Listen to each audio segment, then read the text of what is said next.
Tyler Bridges, The Lens. You wrote a really interesting piece today, and basically what it dealt with was whether or not the House of Representatives is going to be able to get back at least some control from the Governor Jindal. Why don't you tell us about the article itself? Yeah, Steve. Speaker Kleckley met with the Capitol Press Corps on Wednesday. It's the annual pre-session lunch. I was not there, and he announced two important things. First of all, that he's not going to support the Jindal tax plan in the version where it raises taxes on business. The Jindal people themselves have said it would raise $500 million more than current law. Second thing the speaker said was that he is going to suspend hearing the bill until the House Fiscal Office, or the Legislative Fiscal Office, comes up with what's called a fiscal note to show how much money the Jindal plan would actually raise compared to current law. And other newspapers kind of just wrote a straight story based on what he said. And what I try to do with The Lens, Steve, is to take a deeper look at things. And so I use this as an opportunity to write a bigger story, I think, which is that this is the first time legislators are telling me, and analysts, that Speaker Chuck Kleckley has asserted his independence from the Jindal administration. And in the story that I wrote, which people can find at thelensnola.org, I quoted a very savvy former legislator, Lala Lalonde, as saying, you know, this is bad news for the governor. He's got the governor's got various things he wants to get through, most importantly the tax plan, and a more assertive House and a less pliant speaker, it will make his task more difficult. Sure, absolutely. Now we know that that Bernie Pinsonat and SMOR had released a poll that indicates that that Jindal has a popularity, at least of I guess a popularity of 37.8%, and that was taken a couple weeks ago prior to a number of things that came up related to Bruce Greenstein, the scandal, the DHH, and I'm just wondering how much of that played into, say, Speaker Kleckley suddenly eating the spinach? Yeah, good question. I wrote another story this week that was published on thelensnola.org on Wednesday. People can find it on the site under the governor. Sure. And we actually put it on Bayoubuzz, but in link to the Lens, you're writing some great stuff, and Lens is a wonderful publication, by the way. Good. So I had the poll information. Again, I'm trying to do a different approach, a deeper look than other reporters maybe are doing. And that story also included some comments, particularly from Representative Guyman, who's the leader of the Fiscal Hawks, that he expected now that legislators would assert more independence from the governor. You know, when the governor weakens, a year ago his approval rating was 61%, as did you mention. Now he's at 38%, and probably even lower after some bad news, including Sith was taken lobby, came out against his tax plan. As you mentioned, the Greenstein investigation. So the governor becomes weaker, and I think that helps it, makes it easier for the speaker to assert his independence. Now the question is whether or not it's going to carry over as time progresses. Monday, the governor is going to be addressing both houses. I've been there for every one of these opening addresses for I think maybe 10 years. Only once do I recall that a governor is going to have, say, not as good, or at least only once do I recall the governor's, say, popularity being as say down as Governor Jindal will be right now. And I'm just wondering, how do you just project? How do you think that's going to turn out on Monday? Obviously, he's going to be pushing his plan in front of both houses, and I mean, he's got to be in a different position now, trying to convince legislature that right now it's not so sure that the citizens themselves, their voters, are going to be supportive. Yeah, well, the Southern media poll showed that public support for the tax plan is 27%, and which was not only before lobby announced its opposition, but also before the general administration announced that the sales tax increase would be even higher than they previously said.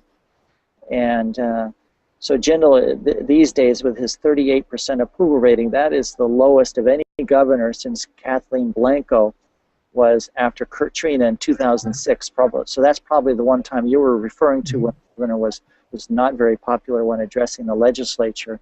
So the question, for Jindal on Monday, is he going to double down and continue to push forward his plan, or is he going to say, I really want to try to do something different? The public's not supporting it. The legislature is kind of in revolt against it. His own speaker is not against it, is not in favor of it. So the governor's in a lot of trouble politically, and this is unusual for Bobby Jindal.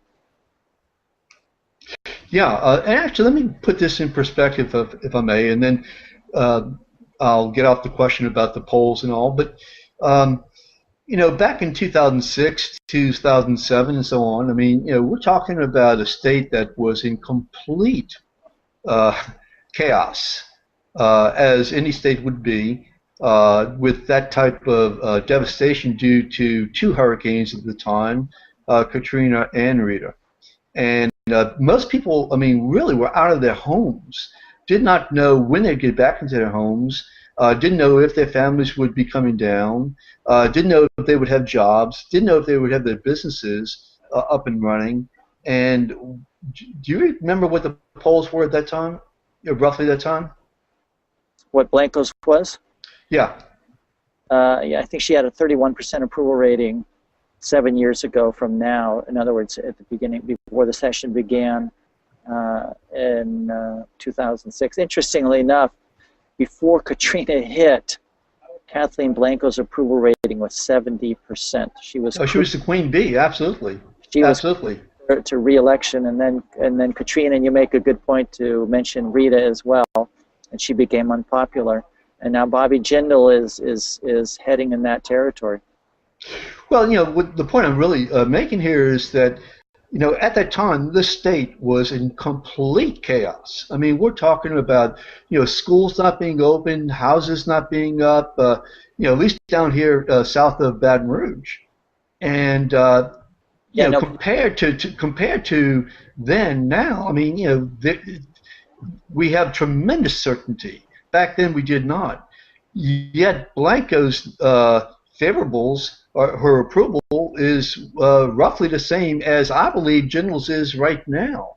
Something is really odd in terms of comparing the situation now to before, yet comparing the numbers now and before. Yes, Steve, you make a good point. It's Bobby Jindal is in a heap of trouble any way you look at it. His major issue is the tax plan. Looks like there's no way that version is going to get through. Maybe he can salvage something. The courts state courts have thrown out his big initiative from last year's legislative session, the controversial education package. We're waiting to see what the Supreme Court, whether they'll uphold the state courts or not. If they do uphold the state courts, then Jindal's going to try to put his tax package through, but he's much weakened politically. Meanwhile, his budget is under assault from, ironically, the right, from the fiscal hawks, who I also profiled in a story for the Lens. Sure. And everywhere, and his DHH secretary has resigned, is under investigation.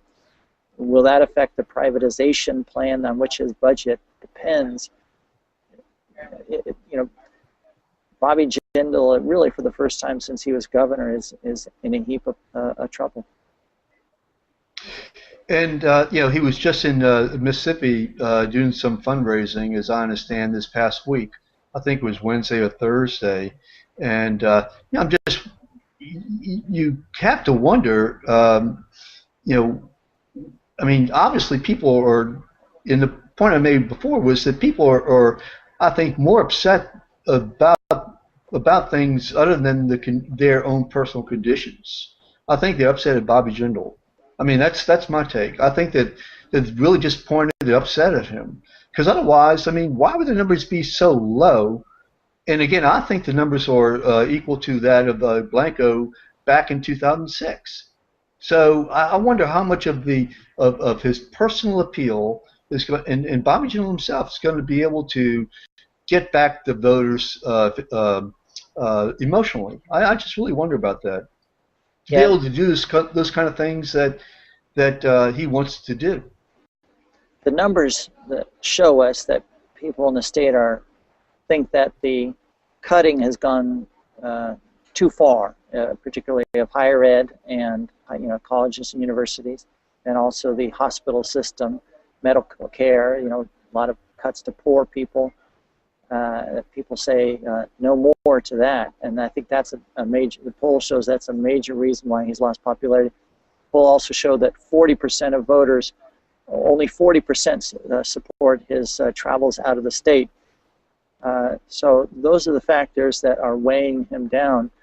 We need to remember this is a very smart, savvy politician. You don't get elected governor of Louisiana once, much less twice. Sure. Be considered as at least in the thinking of as a potential presidential candidate, unless you're a very savvy, smart politician. And I think, it's way too early to count out Bobby Jindal. He is in trouble, but he does have various levers because of the power that a governor traditionally has. But as I reported in the story most recently for thelensnola.org, not having the support or strong support of the speaker, which is at least true on the tax plan, is going to hurt his efforts in the legislature this year. Now, obviously, at least there will be some kind of tax plan. At least I suspect. Certainly, it's a budget issue, I think you mentioned in the lens that there are 4 plans currently to choose from. The flavor of the I guess of the moment. Yeah, the legislative Black Caucus has one. Representative Hunter Green has another. A couple other Republican legislators have plans. It's possible. I sort of see 3 scenarios, Steve. One is that any effort to change the tax system is dead. Maybe that Jindal's effort has poisoned the well so badly. Second is that they approve some sort of elimination of the income tax, but do it very, very gradually, maybe over 10 years. The third potential, which is kind of like the Black Caucus plan, which is to maybe lower some personal income and corporate taxes, and offset that by raising cigarette taxes, and also by eliminating various exemptions that are in the tax code, particularly related to federal tax payments. So the tax issue will be a very big issue this session. How it's turned out, we don't know. The thing is, why is the public angry at Bobby Jindal in terms of, say, the cuts? I mean, arguably, he has saved Louisiana from these real steep cuts in the past.